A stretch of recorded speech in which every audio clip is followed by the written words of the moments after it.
बच्चों, हिंदी में आज हम एक नया पाठ पढ़ते हैं। विराम चिन्ह व्याकरण का ये पाठ है।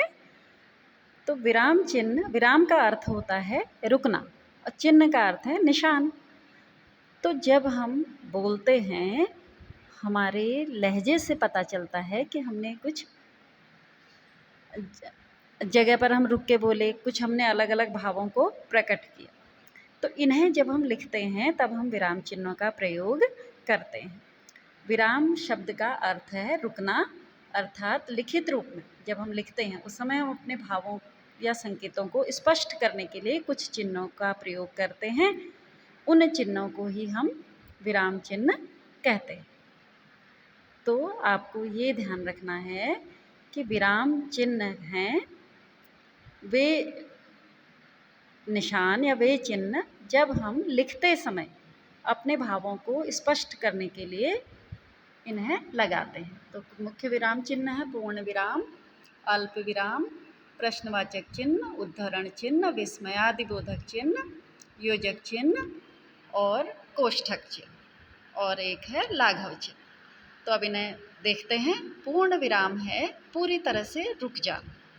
जब हमने अपनी बात पूरी कर ली तब हम आगे पूर्ण विराम लगा करके बात को समाप्त करते हैं। जैसे उदाहरण देखिए, प्रीति कक्षा 5 में पढ़ती है। हमने विराम चिन्ह लगाया तो हमारी बात पूरी हो गई। फिर है अल्प विराम। अल्प का मतलब है थोड़ा रुकना, थोड़ी देर के। तो इसे कैसे स्पष्ट करेंगे, देखिए उदाहरण देखिए। जैसे हमने कहा जल्दी चलो, बारिश होने वाली है। अब देखो, जल्दी चलो के बाद हमने कॉमा लगा रखा, अल्प विराम लगाया है। उसके बाद हमने अपनी बात पूरी की कि बारिश होने वाली है। फिर है प्रश्नवाचक चिन्ह, यानी जब हम कुछ पूछते हैं, क्या मनिका खेलने गई, प्रश्नवाचक चिन्ह हमने लगाया। फिर है उद्धरण चिन्ह, जब हम किसी की कही हुई बात को त्यों का त्यों लिख देते हैं, अपनी तरफ से उसमें कोई परिवर्तन नहीं करते हैं, तो उसकी बात को हम उद्धरण चिन्ह के अंतर्गत रखते हैं। इन्वर्टेड कॉमा भी आप इसे कहते हैं।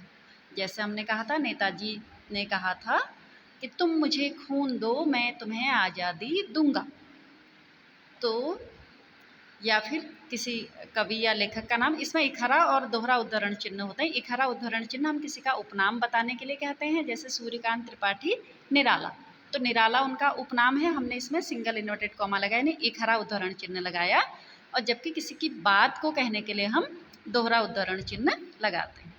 फिर है विस्मयादिबोधक चिन्ह। अब जो हमारे भाव होते हैं, हर्ष के, खुशी के, दुख के, उन्हें प्रकट करने के लिए हम विस्मयादिबोधक चिन्ह लगाते हैं। जैसे वाह, तुमने तो कमाल कर दिया, तो वाह के बाद हमने लगा रखा है विस्मयादिबोधक चिन्ह।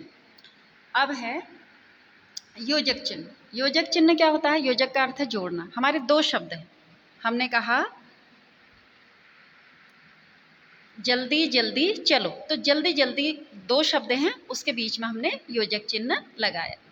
फिर है कोष्ठक चिन्ह। कोष्ठक चिन्ह किसी बात को और अधिक स्पष्ट करने के लिए या उसमें कुछ विकल्प देने के लिए या कोई और अच्छा सा समझाने के लिए हम कोष्ठक का प्रयोग करते हैं। जैसे हमने लिखा, सुनो वह सभा में पहुंच गए। अब वह कौन थे? हमने मुख्य अतिथि कोष्ठक में लिख के स्पष्ट कर दिया। फिर है लाघव चिन्ह। लाघव चिन्ह क्या है? लाघव मीन्स लघु।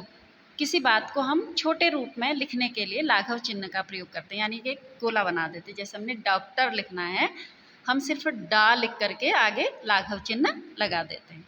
तो आपको याद रखना है कि विराम का अर्थ होता है रुकना, और विराम चिन्हों का प्रयोग हम लिखते समय करते हैं ताकि हमारी बात जो है वो ज़्यादा स्पष्ट हो जाए। मुख्य विराम चिन्ह है पूर्ण विराम, अल्प विराम, कोष्ठक चिन्ह, प्रश्नवाचक चिन्ह, विस्मयादिबोधक चिन्ह, लाघव चिन्ह और उद्धरण चिन्ह। इतने हमने आज पढ़े हैं, तो आप इनका अभ्यास कीजिएगा।